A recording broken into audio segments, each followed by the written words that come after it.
Hey guys, Ambience here. Today I'm going to be showing you how to beat Night 1 on Five Nights at Freddy's, as well as going into a lot of the basic fundamentals of the game that will be required for you to beat the harder levels as well.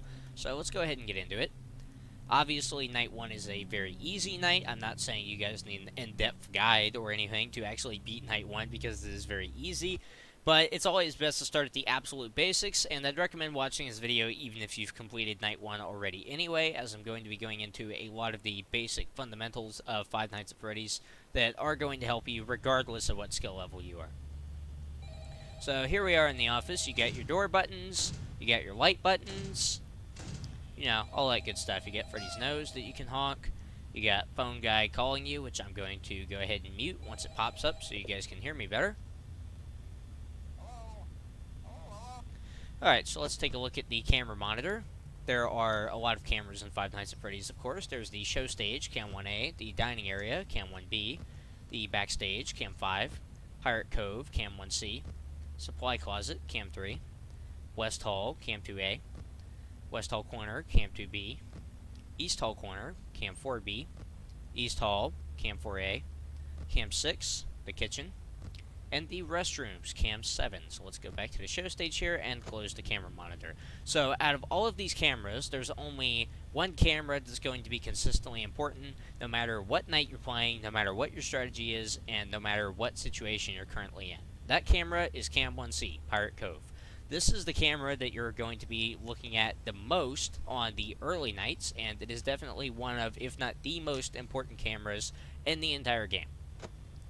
And let's go ahead and talk about why. Pirate's Cove, as I'm sure you know by now if you've done any research on the game or played through it yourself, is where the animatronic Foxy is. Foxy will progressively move closer to you. He'll pop his head out of the curtain and then he'll be standing over here. And then the curtains will be empty and he'll be rushing down the West Hall. Foxy works differently than any other animatronic, and he's definitely one of the most deadly. He's also the only animatronic that can actually attack you while you have the camera monitor down.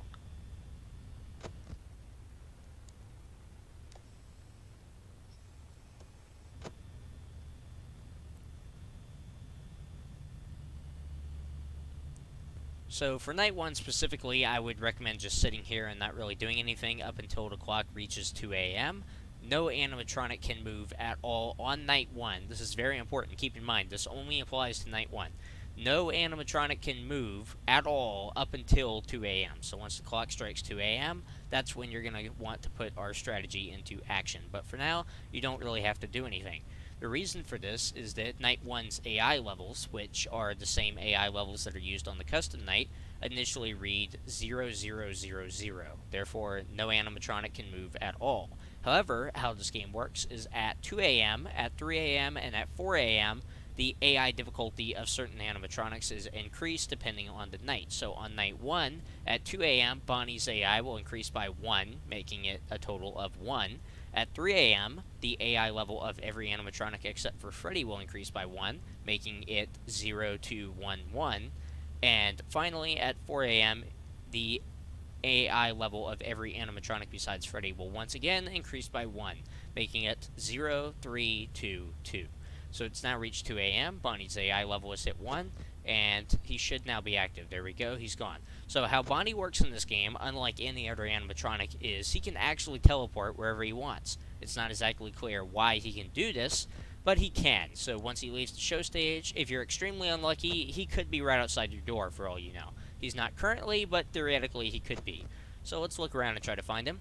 There he is. He's currently in the dining area, so he didn't go very far. Once he leaves the dining area, once again, he could teleport anywhere. He could be right outside our door. He could be in the supply closet. He could be in the backstage. He could be literally anywhere. So, at least on the left side, there's only certain cameras Bonnie can go through, which, again, this is very basic stuff, but we might as well go through it while we can. The show stage, the dining area, the backstage, the West Hall, the supply closet, West Hall corner, and right outside your left door. Those are the only locations that Bonnie can go. And he is now in the West Hall, it appears. Yes, he is. So Bonnie is currently in the West Hall. He moved there from the dining area. So let's go ahead and just wait for him to come a little bit closer. You will hear footsteps. When you hear those kinds of deep footsteps, it means that either Bonnie or Chica are moving around. It doesn't really mean where, it doesn't get louder if they're close to you or anything, at least not in the original game. But it's important to listen for those just to know if they've moved without having to check the camera.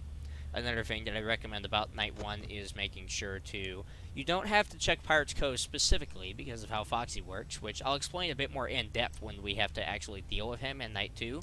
Like when he starts becoming a lot more active. But you actually don't have to look at Pirate Cove in order to keep Foxy from moving. You simply have to have the camera monitor up. So I'd recommend checking the cameras. The most optimal way to do it on Night 1 is to use it to pinpoint where Bonnie and Chica are, so that you save power checking your lights, and you save power checking Pirate's Cove. And having to use the camera monitor a little bit more to find out where Bonnie and Chica are, while also being like, okay, well, I gotta keep an eye on Foxy, you know, like, I gotta figure out where Bonnie and Chica are. Bonnie just moved. He is not outside the door yet. Let's go check where he is. He is in the West Hall corner, so Bonnie is a point of frustration for a lot of new players, and I can understand why, because of how he teleports, the fact that he shows up the door really frequently. If you're new, you might panic seeing he's right next to you and just close this door immediately. You don't actually need to do that until he appears in the blind spot over here, so just be a little patient. I know it might be scary for new players, but just wait for him to move there. He should be doing that any second now, actually, unless he decides to teleport way back out to the West Hall or the dining area. It is now 4 a.m. also, so everyone's AI level has reached the maximum that it will be on Night 1. Bonnie's still just hanging out there. And Chica should have left by now, as well. Her AI level is 2. She is, in fact, gone. Let's see if we can find her. She is in the restroom. She's a little hard to see, but she is up there. Chica isn't someone that you really have to worry about on Night 1. She'll move around, but the chances of her being outside your door over here are very, very unlikely. There's Bonnie. Let's go ahead and close that door. So once Bonnie gets close to you, the strategy that I personally would recommend is checking the left light, turning here, checking the right light, just in case. It's unlikely Chica will be here, but once you hit like 4 a.m., then I'd recommend doing this anyway. So you want to do left light, right light, then you want to pull up the camera. You can look around, try to figure out where Bonnie and Chica are. If you see them like way out here, let's say Bonnie's here, then I know, okay, I don't need to check the left door until I hear footsteps, you know, or if you see them on the camera at all even, you don't need to check the left door until you hear footsteps. So that is very important. You can also use it to pinpoint Chica's location. It's not super important, but if you want to do that and stay on the cameras a little bit longer, then you can. That will prevent Foxy from moving at all on Night 1, so that's one less animatronic you have to worry about, while also gaining as much information as possible. Bonnie likes to stay at the left door for a very long time on Night 1, so let's go ahead and check that. He is gone, so let's open the door. No problem, so we're just going to repeat this strategy. Foxy's peeking, but don't worry, he won't move quick enough to get to us. Bonnie was in a dining area, but he could be anywhere now because he just moved, so let's check left light, right light. Pull up the cameras. Here's Chica, so we don't need to check the right light until we hear footsteps. Check the left light. Pull up the camera again. Left light, camera. Left light, camera. And just repeat this basically over and over until you lose track of Bonnie or Chica, at which point you can start checking the other light. Let's say Chica were to disappear right now, then I would go left light, right light, and then I'd look through the cameras to try to find either her or Bonnie again. Or alternatively, I might check on Foxy just to make sure he's where he's supposed to be. Let's do it again. Left light, right light, pull up the camera, flip through the camera, take a look around, make sure no animatronics are about to get us. I wouldn't recommend staying on the camera monitor for a very long time, by the way. I'd say 5 to 10 seconds probably on Night 1 would be good. If you can't spot an animatronic, particularly Bonnie on the cameras, then you are going to want to check the light over here just to make sure they're not right outside your office. It will take them a while to attack on Night 1 if they are right outside your office, but the time is still surprisingly short, so if they do happen to be there, you definitely don't want to waste very much time. So it should be rolling around to 6 a.m. any second here. Alright, there we go, 6 a.m. So follow the strategy every time. You should be able to beat Night 1 pretty much every time that you play it. I hope this also went a long way toward explaining some of the fundamentals and some of the basics of this game that are going to be helpful on the later nights.